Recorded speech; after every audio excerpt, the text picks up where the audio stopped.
एक बागीचे में एक नन्हा सा फूल था, घास का फूल। दीवार की ओट में ईंटों से ढका हुआ, सब तरफ से सुरक्षित। तेज तूफान आता पर उसका बाल भी बांका न कर पाता। तपता हुआ सूरज उसका कुछ बिगाड़ ना पाता। मूसलाधार बारिश उसे गिरा ना पाती, क्योंकि वह छुपा हुआ था बड़ी बड़ी घास में, ईंटों की आड़ से ढका हुआ। सारी परिस्थितियां उसके अनुकूल थीं। उसके पास ही गुलाब के पौधे थे। वह गुलाब के फूलों को देखकर बहुत खुश होता।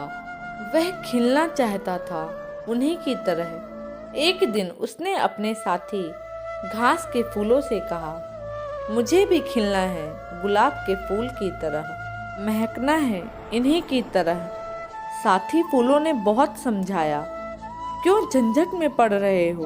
गुलाब का फूल बनना इतना आसान नहीं है। कभी कभी तो यह खिल भी नहीं पाता।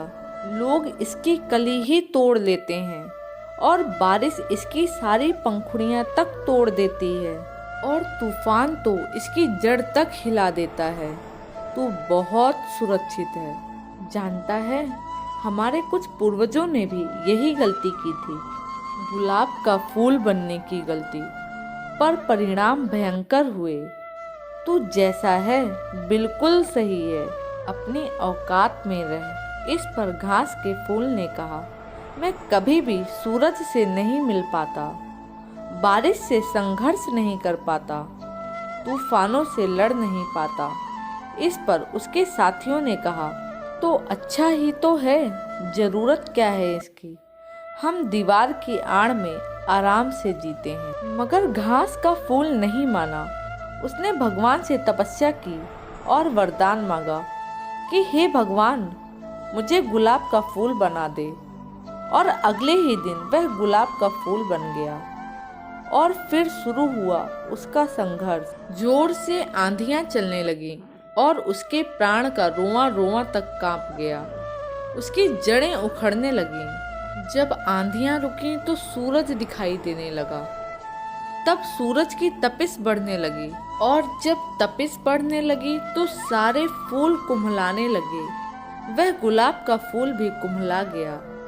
अगले ही दिन तेज वर्षा हुई और उस फूल की पंखुड़ी वहां आसपास बिखर गई। उसकी पंखुड़ियां उसकी जाति के घास के फूलों के आसपास ही पड़ी थी। इसकी हालत देखकर घास के फूलों को तरस आने लगा। उन्होंने इससे कहा, हमने तो तुझे पहले ही समझाया था, तूने क्यों इतनी मुसीबत मोल ली? कितने आराम से जी रहा था। तो इस पर उस मरते हुए फूल ने कहा, मैं आज बहुत खुश हूँ, और मैं तुमसे भी यही कहूँगा कि जिंदगी भर ईंट की आड़ में छुपे हुए घास के फूल होने से तो बहुत अच्छा है, एक दिन के लिए ही सही, पर गुलाब का फूल हो जाना। आज मैंने अपनी आत्मा को पा लिया है।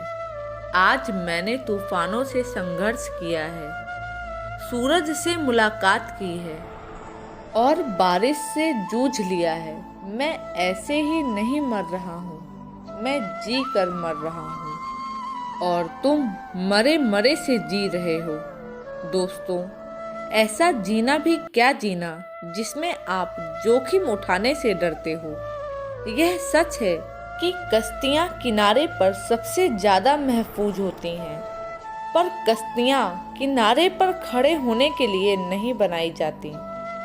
जिंदगी अपने कंफर्ट जोन में बैठे रहने का नाम नहीं है। जिंदगी तो हर दिन कुछ नया सीखने का नाम है, हर दिन पिछले दिन से बेहतर करने का नाम है। 7 बार गिरकर 8वीं बार उठने का नाम है। क्या खूब कहा है किसी ने। कभी समस्या तो कभी समाधान है जिंदगी, कभी सम्मान तो कभी बलिदान है जिंदगी। संघर्ष, बाधा, जिम्मेदारियां, यही तो खूबसूरती है जिंदगी की। क्योंकि कभी उच्च शिखर तो कभी गहरी ढलान है जिंदगी। तो दोस्तों, उम्मीद करती हूँ कि आपको यह कहानी पसंद आई होगी। आपको यह कहानी कैसी लगी, नीचे कमेंट बॉक्स में कमेंट करके ज़रूर बताइएगा। धन्यवाद।